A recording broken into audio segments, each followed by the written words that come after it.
18. 피에르는 자기 집에서 사라진 후 고인이 된 바즈데예프의 텅 빈 아파트에서 벌써 이틀째 지내고 있었다. 그 일이 일어난 내막은 다음과 같다.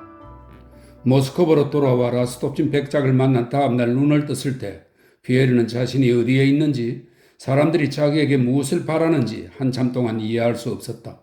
하인이 응접실에서 그를 기다리는 사람들의 이름 중에 엘레나 바실리예브나 백작 부인의 편지를 가져온 프랑스인도 있다는 보고를 받았을 때 그는 갑자기 쉽게 굴복하는 혼란과 절망의 감정에 사로잡혔다. 그는 생각했다. 이제 모든 것이 끝났고 모든 것이 뒤죽박죽이 되고 모든 것이 파멸한 것이라고. 의인도 없고 죄인도 없다. 이제 앞으로 아무 일도 일어나지 않을 것이며 이 상황에서 벗어날 길이 전혀 없다고 그는 부자연스럽게 미소를 지으면서 무언가 중얼거리며 무력한 자세로 소파에 앉았다가 일어나 문에 다가서서는 틈새로 응접실을 엿보기도 하고 손을 내저으며 되돌아와 책을 잡기도 했다. 하인장이 다시 들어와 백작 부인의 편지를 가져온 프랑스인이 단 1분이라도 그를 만나고 싶어 한다고, 그리고 바즈데예프의 미망인 집에서 누가 찾아와 그녀가 시골로 떠나니 그 집에 있는 서적들을 가져가 달라는 요청을 전했다고 보고했다. 아, 그래, 잠깐만 기다려봐. 아니야. 가서 내가 곧 나간다고 말해줘. 피에르가 하인장에게 일렀다.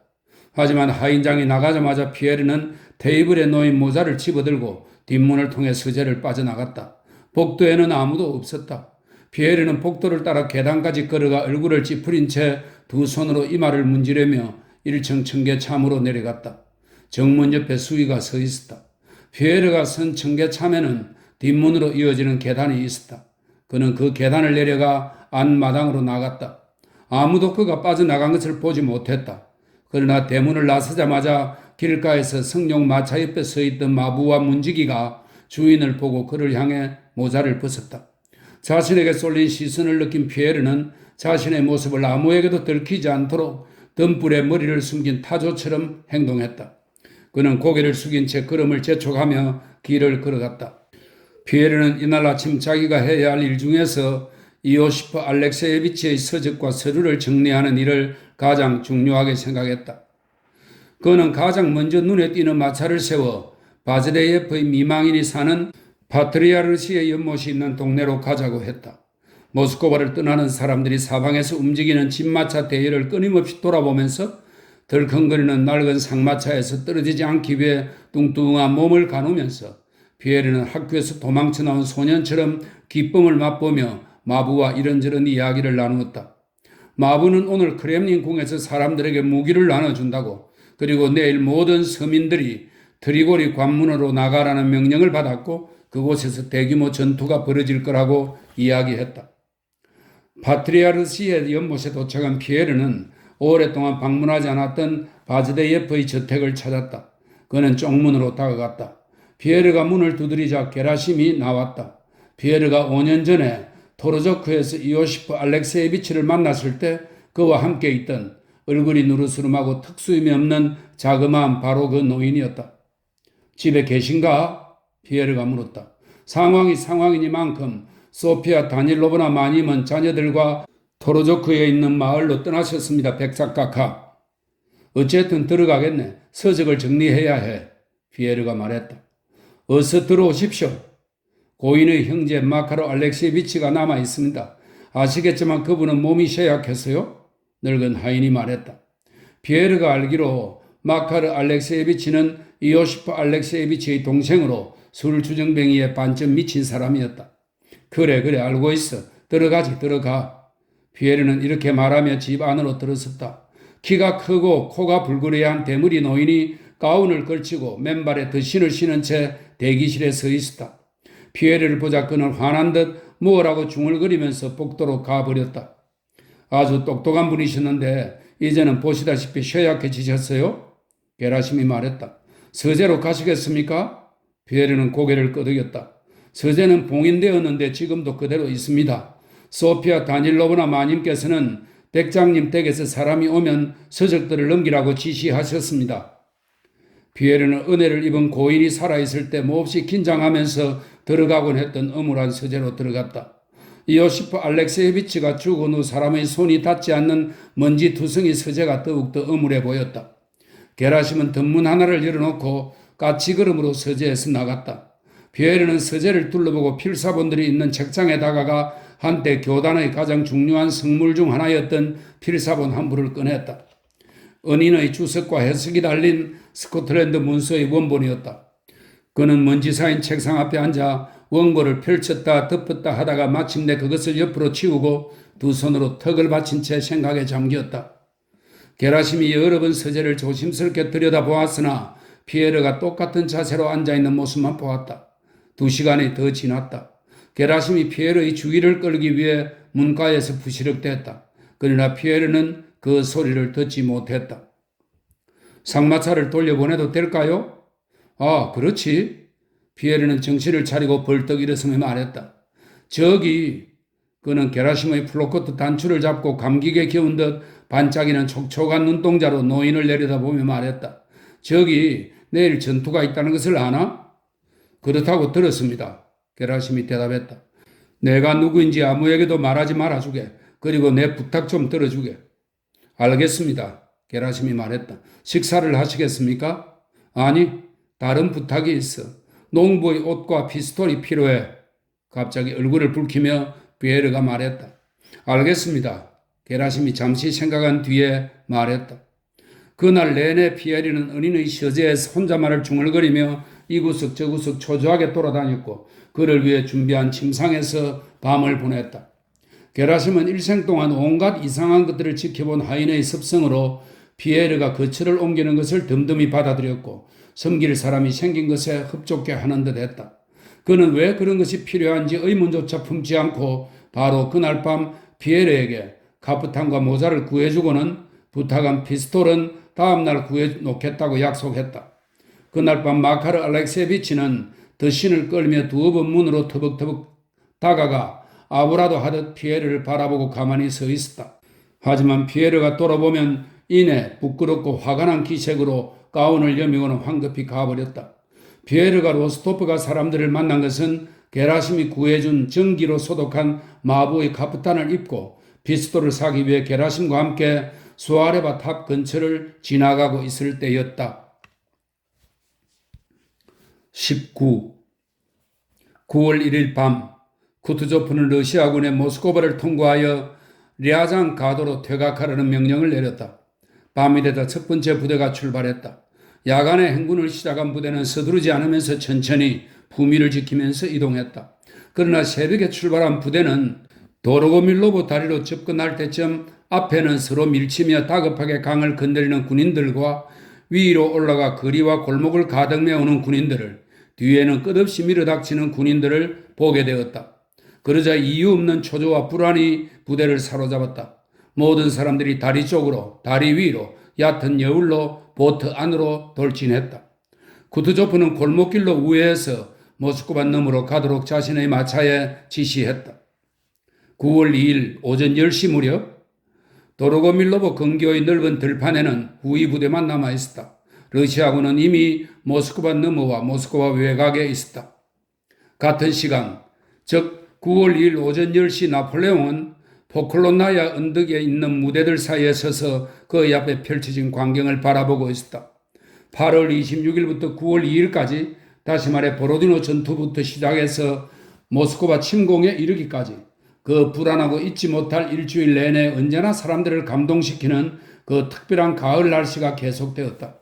이럴 때면 낮게 떠있는 태양이 봄보다 더 따사로운 빛을 내리쬐고 모든 것이 희박하고 깨끗한 공기 속에 눈이 부실 정도로 빛나고 가슴이 향긋한 가을 공기를 들이마셔 튼튼해지면서 젊어지고 밤은 심지어 따뜻하기까지 하다. 이런 캄캄하고 따뜻한 밤에 하늘에선 금빛 별들이 경의와 기쁨을 불러일으키며 끊임없이 쏟아진다.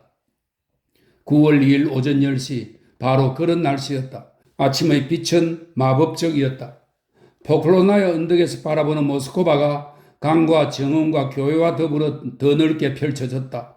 교회의 둥근 지붕들이 햇살 아래 별처럼 아른거려 모스크바가 하나의 생명체처럼 느껴졌다. 이제껏 본 적 없는 형식의 색다른 건축물들을 품은 기묘한 도시를 바라보면서 나폴레옹은 사람들이 자기들에 대해 전혀 모르는 이국의 생활 양식을 볼 때 느끼곤 하던 다소 질투 어리고 불안한 호기심을 맛보았다. 분명 이 도시는 자신의 생명력을 온전히 발휘하며 살고 있었다. 그곳은 멀리에서도 살아있는 육신을 시체와 확연히 구분짓는 어떤 미묘한 특징들이 보였다. 나폴레옹은 포클로나야 언덕에서 도시의 역동하는 생명력을 보았으며 그 크고 아름다운 육신의 호흡 같은 것을 느꼈다. 무수한 교회를 품은 이 아시아적인 도시 모스크바, 저들의 성스러운 모스크바, 드디어 그 명성 높은 도시가 내 앞에 있다. 때가 왔다. 나폴레옹이 말했다. 그는 말에서 내려 모스코우라는 도시의 지도를 자기 앞에 펼치라고 명령하고는 통역관 롤로르뉴 디르비를 가까이 불렀다. 적에게 점령당한 도시는 순결을 잃은 처녀와 같군? 그는 생각했다. 나폴레옹은 스몰렌스크에서도 투치고프에게 같은 말을 했다. 이러한 논리로 본다면 그는 지금 자기 앞에 누워있는 아직 한 번도 본 적 없는 동방의 미녀를 바라보고 있었다. 스스로 생각해도 불가능해 보이던 오랜 열망이 마침내 실현되었다는 사실이 그 자신에게도 기이하게 느껴졌다. 밝은 아침 햇살 아래에서 그는 도시와 지도를 번갈아 보며 도시의 작은 부분들까지 확인했다. 소유에 대한 확신이 그를 흥분시키기도 하고 두렵게도 했다. 하지만 당연한 결과가 아닐까? 그는 생각했다. 바로 내 발 아래 이 수도가 자신의 운명을 기다리고 있다. 지금쯤 알렉산드르는 어디에 있고 무슨 생각을 할까? 기묘하고 아름답고 웅장한 도시, 그리고 기묘하고 웅장한 이 순간, 나는 저들에게 얼마나 눈부시게 보일 것인가? 그는 자신의 군대에 대해서 생각했다. 이것이 바로 믿음이 약했던 이 모든 자들을 위한 포상이다. 그는 척근들과 가까이 다가와 정렬하는 군대를 둘러보며 생각했다. 나의 말 한마디, 나의 손놀림 한 번에 차르들의 고도가 파멸했다. 하지만 나는 언제라도 정복당한 자들에게 자비를 베풀 준비가 되어 있다. 나는 관대하고 위대해야 한다. 아니야, 내가 모스크바에 있는 것이 사실일 리 없다. 문득 이런 생각이 머리를 스치기도 했다.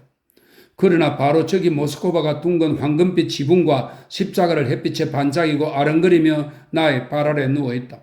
그렇지만 나 모스크바에 자비를 베풀 것이다. 야만과 압제의 오래된 기념비들 위에 나는 정의와 자비의 위대한 말을 쓸 것이다. 알렉산드르는 이것을 무엇보다도 쓰라리게 받아들일 것이다.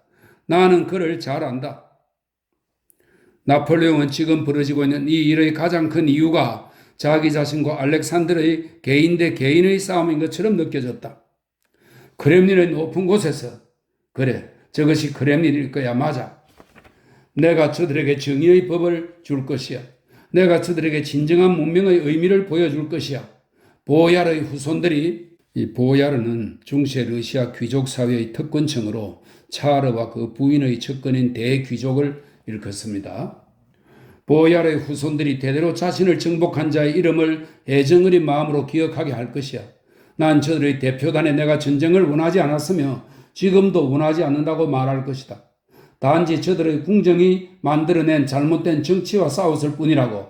난 알렉산드르를 사랑하고 존경한다고. 난 나 자신과 나의 국민들에게 걸맞은 평화조약 조건을 모스크바에서 수락하겠다고.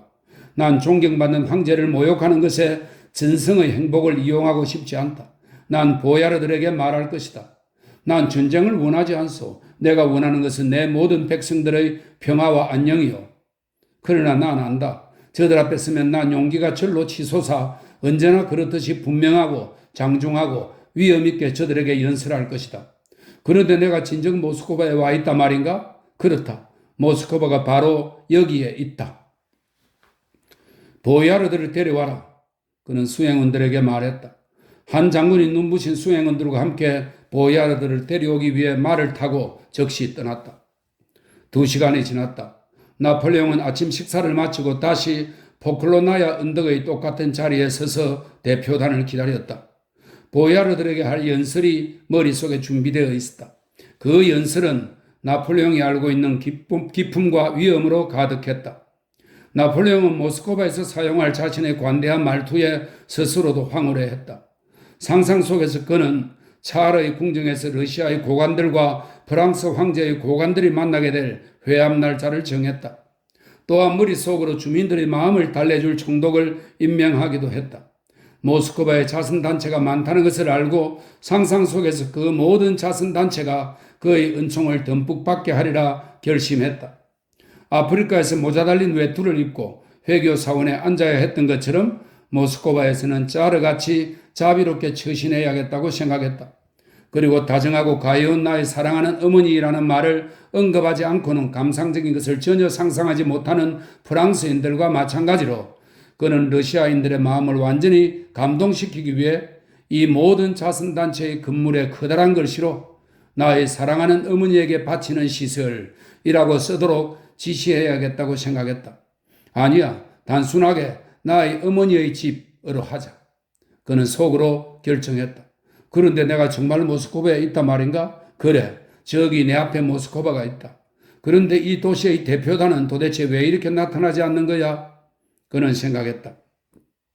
한편 황제의 뒤에 모여있는 수행원들 사이에선 장군들과 육군 원수들이 걱정스러운 기색을 띠며 목소리를 낮춰 의논하고 있었다. 대표단을 데려오기 위해 보냈던 사람들이 모스크바가 텅 비었고 모든 시민들이 떠났다는 소식을 가지고 돌아왔던 것이다. 의논하는 사람들의 얼굴이 창백하고 불안한 빛을 띠었다.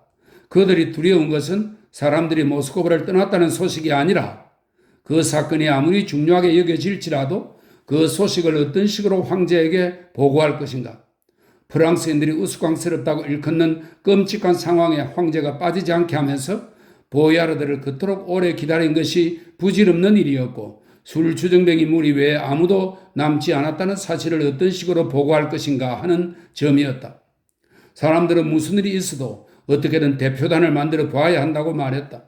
또 다른 사람들은 이 의견에 반대하면서 신중하고 지혜로운 방식으로 황제의 마음을 준비시킨 후 사실대로 알려야 한다고 주장했다.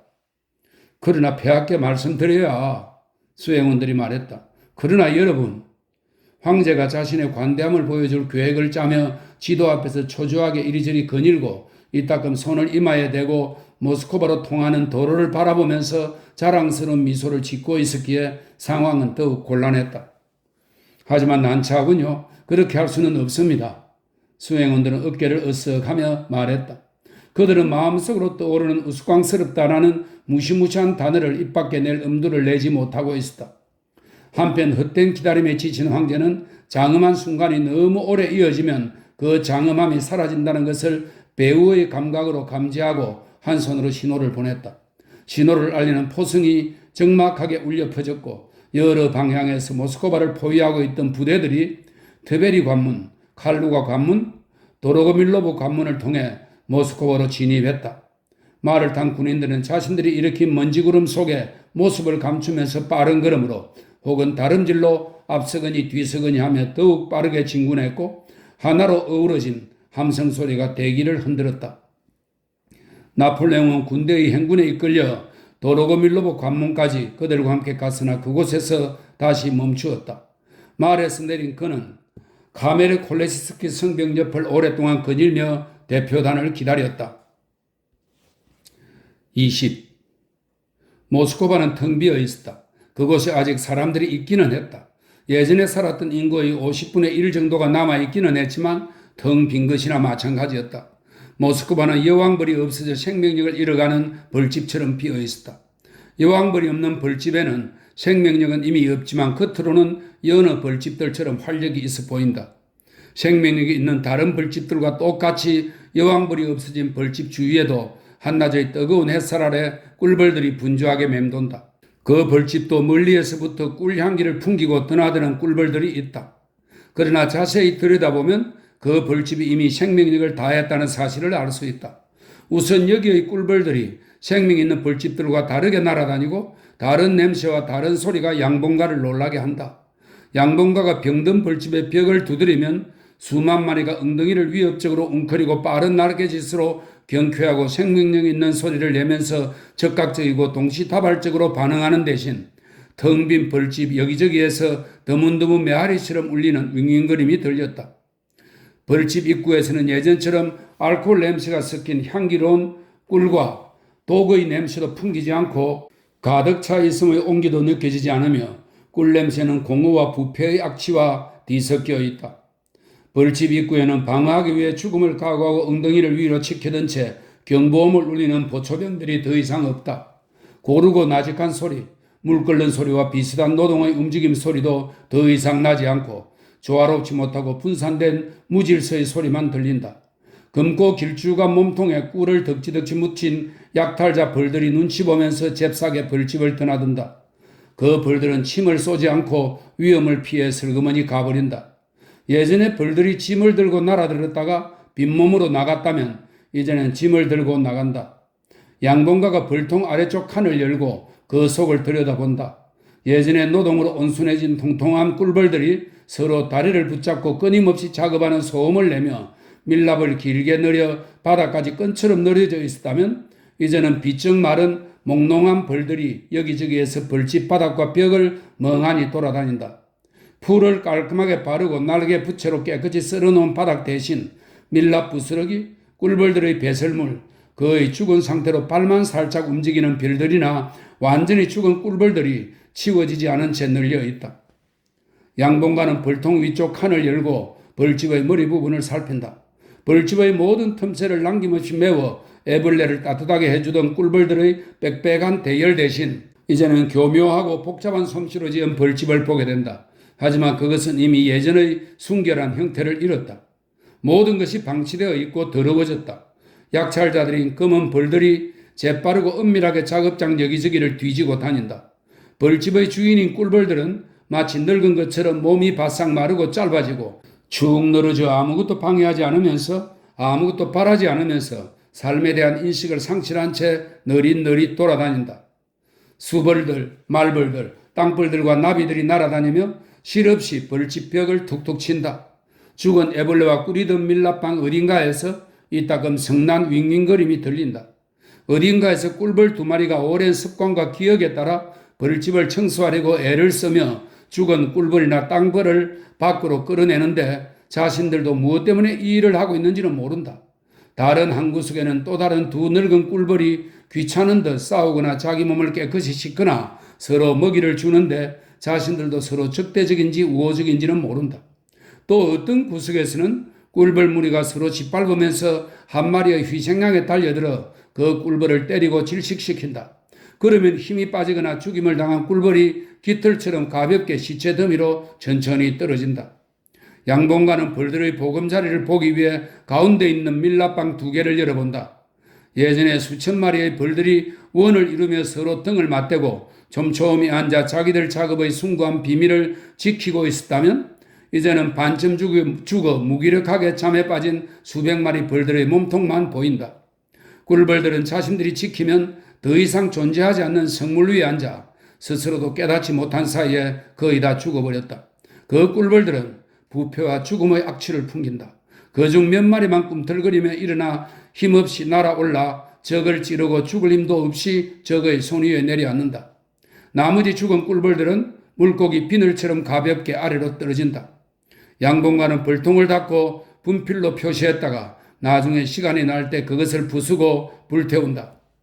나폴레옹이 지치고 불안하고 불만스러운 기색으로 카메르콜레스키 성벽 옆을 서성거리며 사절단을 기다릴 때 설명입니다. 그는 이것이 비록 거칠에 불과하다 할지라도 반드시 지켜야 할 예의라고 생각했다. 모스크바는 그처럼 텅 비어 있었다. 모스크바 곳곳에 아직 남은 사람들이 오랜 습관을 따르며 무엇을 하고 있는지도 모르면서 무의미하게 움직일 뿐이었다. 누군가가 상황에 걸맞게 나폴레옹에게 모스크바가 비었다는 사실을 조심스럽게 보고하자 그는 보고한 사람을 성난 눈길로 쳐다보고는 돌아서서 아무 말 없이 계속 거닐었다. 마차를 준비해. 그가 말했다. 그는 당직 부관과 나란히 대형 마차에 올라타 근교로 떠났다. 모스크바가 텅 비었다. 정말이지 믿기 어려운 일이군. 그는 혼자말로 중얼거렸다. 나폴레옹은 시내로 가지 않고 도로고밀로브 근교의 여인숙에 묵었다. 연극의 대단원은 실패로 끝났다. 21. 러시아군은 새벽 2시부터 오후 2시에 걸쳐 마지막 피난민과 부상자를 이끌고 모스크바를 통과했다.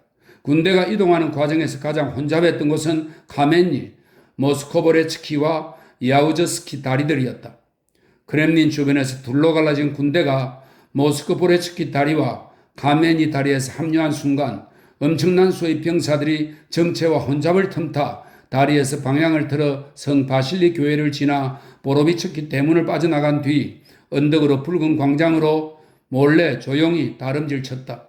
어떤 직감 같은 것으로 그들은 그곳에서 남의 물건을 쉽게 손에 넣을 수 있다고 느꼈던 것이다. 벼룩시장에서처럼 사람들이 무리를 지어 고스틴이 드보르 시장의 길과 통로를 가득 메웠다. 하지만 손님을 부르는 상인들의 부드러우면서도 달콤한 목소리도 들리지 않았고 배달부들과 물건을 사러 나온 화려한 여성들의 무리도 보이지 않았다. 총 없이 묵묵하게 짐을 들고 시장에서 나오거나 빈손으로 들어가는 병사들의 군복과 외투만 보일 뿐이었다. 상인과 점원들은 그들의 수는 적었다. 길 잃은 것처럼 병사들 사이를 돌아다니고 자기네들 상점을 열었다 닫았다 하고 일꾼들과 함께 어딘가로 상품을 운반했다. 고스틴이 드보르 시장 옆 광장에는 고수들이 서서 북을 치며 소집을 알렸다. 그러나 북소리는 약탈자 병사들을 예전처럼 소집하게 만드는 것이 아니라 그 북소리에서 최대한 멀리 도망가게 만들었다. 병사들 사이에 상점과 통로에는 회색 외투를 입고 머리를 빡빡 민 사람들이 보였다. 머리를 빡빡 민 사람들에 대한 설명이 있습니다. 당시 러시아의 죄수들은 머리를 밀어 깎았다. 그러므로 최근에 감옥에서 풀려난 죄수들임을 암시한다 말입니다. 머리를 빡빡 민 사람들이 보였다. 장교 둘이 일리인카 거리 모퉁이에 서서 이야기하고 있었다. 한 장교는 군복 위에 목도리를 하고 비증 마른 짙은 회색 말을 타고 있었고 외투를 입은 다른 한 명은 도로 위에 서 있었다. 말을 탄 또 한 명의 장교가 그들 쪽으로 다가갔다. 장군님께서 어떻게든 당장 모두를 여기서 내쫓으라고 명령하셨다. 도대체 이게 무슨 꼴인가? 병사의 절반이 사방으로 흩어졌어. 자네 어디로 가나? 자네들 어디로 가냐니까? 그가 총 없이 외투 자락을 걷어올리고 시장 통로를 몰래 지나가려는 보병 3명에게 소리쳤다. 거기서 망할 것들아. 그래, 저들을 한번 직접 집합시켜 보시죠. 다른 장교가 대답했다. 절대 못합니다. 나머지 병사들까지 흩어지지 않게 어서 출발해야 합니다. 지금 할 수 있는 건 그것뿐입니다. 어떻게 출발하란 말입니까? 저기 다리 앞에서 병사들이 꽉 차서 움직이질 않는데요. 아니면 남은 자들이 흩어지지 않게 저지선이라도 칠까요? 일단 저리 가보란 말이야. 저들을 쫓아내라니까? 고참 장교가 소리쳤다. 목도리를 두른 장교가 말에서 내려 고수를 부른 뒤 그와 함께 아치 아래로 들어갔다. 몇몇 병사들이 떼를 지어 도망가기 시작했다. 코 주변 뺨에 붉은 뾰루치가 난 상인이 투실투실한 얼굴에 침착하고 흔들림 없는 계산적인 표정을 띈 채 두 손을 흔들며 서둘러 그러면서도 멋부리는 걸음으로 그 장교에게 다가갔다. 장교님, 그가 말했다. 자비를 베풀어 우리를 보호해 주십시오. 저희는 손해보더라도 기꺼이 모시겠습니다. 어서 오십시오. 지금 당장 모직 천을 내오겠습니다. 고귀한 분을 위해서라면 2필이라도 기꺼이 가져옵지요. 저희도 느끼는 바가 있는데 도대체 이게 무슨 난리입니까? 이리 오십시오. 보초병이든 무엇든 좀 세워서 상점 문을 닫게라도 해주시면. 몇몇 상인들이 장교 주위에 모여들었다. 에라이, 쓸데없는 소리 하면 뭐하나? 그들 중 좀 야위고 근엄한 얼굴을 한 상인이 말했다. 머리통이 날아가는데 머리카락을 아쉬워하는 사람이 어디 있나? 마음대로 다 가져가라고 해. 그러고는 포기한 듯 힘차게 한쪽 손을 내리치곤 장교한테서 돌아섰다. 이반 시도리치, 자네야 그렇게 말해도 괜찮겠지. 조금 전에 상인이 성을 내며 말했다. 부탁드립니다요, 장교님. 말 한번 잘했네. 야윈 상인이 큰 소리로 말했다. 나는 여기 상점 3군데에 10만 루블어치 상품을 갖고 있어. 군대가 떠나는 마당에 그것을 지킬 수 있겠냐고. 이 인간들아, 하나님의 뜻을 인간의 손으로 막을 수 있겠나? 이리 오십시오, 장교님. 처음의 상인이 허리를 굽실대며 말했다. 장교는 당황스러워하며 서 있었다. 그의 얼굴에는 망설임의 기색이 보였다. 그게 나와 도대체 무슨 상관인가? 그가 갑자기 버럭 소리를 지르고는 빠른 걸음으로 통로를 따라 나아갔다. 자물쇠가 풀린 한 상점에서 때리고 욕하는 소리가 들려왔다. 장교가 그곳을 지나갈 때쯤 머리를 빡빡 밀고 회색 외투를 입은 남자가 문밖을 뛰쳐나왔다. 그 남자는 몸을 숙이고 상인들과 장교 옆을 불이 나게 달아났다. 장교는 상점 안에 있던 병사들 쪽으로 달려들었다. 그때 모스코보레스키 다리에서 수많은 군중의 무시무시한 고함 소리가 들렸다. 장교는 다시 광장으로 뛰어나왔다. 뭐야? 무슨 일이야? 그가 물었다. 하지만 그의 동료는 이미 성 바실리 교회를 지나 고함 소리가 들리는 쪽으로 말을 몰고 있었다. 장교는 말을 타고 그를 쫓아갔다. 다리 쪽으로 다가간 그는 포차와 분리된 대포 2문, 다리를 건너는 보병부대, 뒤집힌 수레 몇 대, 겁에 질린 몇몇 얼굴과 킬킬거리며 우수대는 병사들을 보았다. 대포 옆에는 말 2마리에 매인 진마차 한 대가 있었다. 그 너머에는 바퀴 뒤에 목걸이를 찬 보르조의 사냥개 4마리가 서로 바짝 달라붙어 있었다. 진마차에는 물건들이 산더미처럼 쌓였고 맨 위에는 한 아낙네가 뒤집힌 유아용 의자에 앉아 고음을 내며 필사적으로 비명을 지르고 있었다. 동료들이 장교에게 군중이 고함을 치고 아낙네가 비명을 지른 이유에 대해 말해주었다. 이들 군중과 맞닥뜨린 예르몰로프 장군이 병사들은 상점가로 뿔뿔이 흩어지고 주민들은 때로 다리를 막고 있다는 것을 알고는 대포를 포차에서 내려 다리를 포격할 것처럼 신용을 내라고 명령한 것이다. 군중은 진마차들을 뒤엎고 서로를 밀치면서 필사적으로 고함을 지르며 다리를 비웠다. 그 덕분에 비로소 군대가 앞으로 나아갈 수 있게 되었다. 22. 도시는 텅 비어 있었다. 거리에는 거의 아무도 없었다. 대문과 상점은 모두 닫혀 있었다. 군데군데 술집 주변에 쓸쓸한 고함 소리나 취기 섞인 노래가 들렸다. 거리에는 마차도 다니지 않았고 걸어가는 사람의 발소리도 거의 들리지 않았다. 포바르스카야 거리는 완전히 고요하고 황량했다. 로스토프가의 넓은 앞마당에는 근처 지푸라기와 진마차 행렬이 떠난 뒤 남은 말똥만 널렸고 인기척이라고는 찾아볼 수 없었다. 재산을 전부 두고 떠난 로스토프가의 저택에 남은 사람 중 2명은 큰 응접실에 있었다. 문지기 이그나트와 카자크 복장의 사완 아이 미시카였다. 바실리치의 손자인 미시카는 할아버지와 함께 모스크바에 남았다. 미시카는 클라비코드 뚜껑을 열고 한 손가락으로 건반을 치고 있었다. 문지기는 옆구리를 한 손으로 받치고 삐딱하게 서서 즐거운 미소를 지으며 큰 거울 앞에 서 있었다. 보세요. 잘하죠? 네? 이그나트 아저씨. 소년이 갑자기 2손으로 건반을 쾅쾅 두드리며 말했다. 굉장한데? 이그나트는 거울 속의 자기 얼굴이 점점 더 활짝 웃는 것에 놀라며 대꾸했다. 뻔뻔한 인간들 같으니 정말 뻔뻔하네. 뒤에서 조용히 응접실에 들어온 마브라 쿠즈미니 신하의 목소리가 들렸다. 봐라. 늑대대한 얼굴로 희죽거리는 꼴이라니 이런 짓이나 하라고 너희를 붙잡아 둔 줄 알아? 저기는 하나도 정리가 안 되어서 바실리치가 지쳐 녹초가 되는데 두고 봐라. 이그나트가 허리띠를 제대로 묶으면서 웃음을 거치고 공손히 눈을 내리깔며 방에서 나갔다. 아줌마, 저 살살 할게요. 소년이 말했다. 내가 살살 손 좀 봐줄까 이 망나니 녀석? 바브라 쿠즈미니 신하가 그를 향해 한 손을 쳐들며 호통쳤다. 어서 가서 할아버지를 위해 사모바르를 준비해. 바브라 쿠즈미니 신하는 먼지를 털고 클라비코드 뚜껑을 닫더니 깊은 한숨을 쉬고는 응접실에서 나가 문을 잠갔다. 앞마당으로 나간 마브라 쿠즈미니 신하는 이제 어디로 갈지 생각에 잠겼다. 바깥에 있는 바실리치한테 가서 함께 차를 마실까? 아니면 아직 정리되지 않는 것을 치우러 창고에나 갈까? 고요한 거리에서 빠른 발소리가 들리더니 발걸음이 쪽문 앞에서 멈추었다. 빗장은 발걸음을 멈춘 사람이 그것을 풀려고 애써서인지 달그락거렸다. 마브라 쿠즈미니 신하가 쪽문으로 다가갔다. 누구를 찾으세요? 백장님을 찾고 있습니다. 일리아 안드레이치 로스토프 백장님이요? 당신은 누구신데요? 전 장교입니다. 그분을 꼭 만나야 합니다. 귀족다움이 느껴지는 러시아인의 부드러운 목소리가 들렸다. 마브라 쿠즈미니 신하는 쪽문의 빗장을 열었다. 그러자 로스토프가 사람들과 닮은 얼굴이 둥그스름한 18살쯤 되어 보이는 장교가 앞마당으로 들어왔다. 다들 떠나셨어요, 도련님. 어제 저녁 기도 때쯤 떠나셨습니다. 바브라 쿠즈미니 신하가 다정하게 말했다. 젊은 장교는 들었을까 말까 망설이는 듯 쪽문 옆에 서서 혀를 찼다. 아, 정말 유감이군요. 그가 중얼거렸다. 어제 왔으면 좋았을 텐데. 아, 정말 아쉽네요. 마브라 쿠즈미니 신하는 젊은이의 얼굴에 깃든 그녀가 익히 아는 로스토프가 혈통의 생김새와 거의 누더기가 된 외투와 달아빠진 군화를 동정하는 눈빛으로 유심히 살폈다.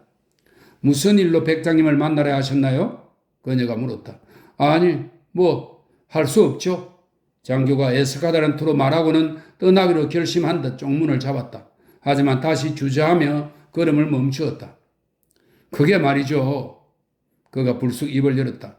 전 백장님의 친척이고 그분은 항상 저에게 잘해 주셨죠. 그런데 보다시피 그는 선량하고 유쾌한 미소를 지으며 자신의 망토와 군화를 쳐다봤다. 보다시피 옷은 누더기가 떼고 돈도 한 푼 없답니다. 그래서 백장님께 부탁을 하려고. 마브라 쿠즈미니 신하는 끝까지 말할 틈을 주지 않았다. 잠깐만 기다리세요, 도련님. 잠깐만요. 그녀가 말했다.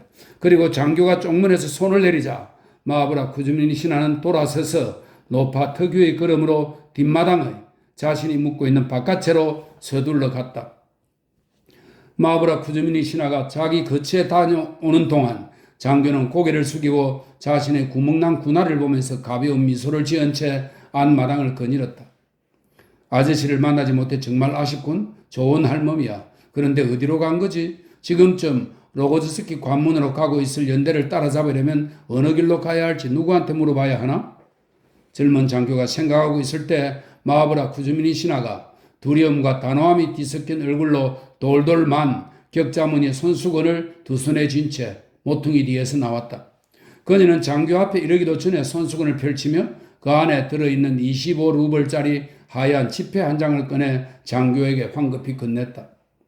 백장님이 집에 계셨더라면 분명히 친척이니까 혹시 이걸로. 지금은 마브라 쿠즈미니 신하는 머뭇거리며 당혹스러워했다. 하지만 장교는 거절하지도 않고 서두르지도 않으면서 그 지폐를 받은 뒤 마브라 쿠즈미니 신하에게 고맙다는 인사를 했다. 백장님이 집에 계셨더라면 좋았을 텐데. 마브라 쿠즈미니 신하는 미안해하며 계속 말했다. 그리스도께서 함께 하시길. 도련님, 하나님께서 당신을 구해 주시길. 마브라 쿠즈미니 신하가 허리를 숙이고 그를 배웅하며 말했다. 장교는 마치 스스로를 비웃기라도 하듯 옅은 웃음을 짓고 고개를 절레절레 저으면서 연대를 따라잡기 위해 텅 빈 거리를 따라 아우저스키 다리 쪽으로 황급하게 달려갔다. 마브라 쿠즈미니 신하는 눈에 눈물이 맺힌 채 닫힌 쪽문 앞에 한참을 서 있었다. 그녀는 수심에 잠겨 고개를 저으며 잘 알지도 못하는 젊은 장교에게 갑자기 모정과 연민을 느꼈다.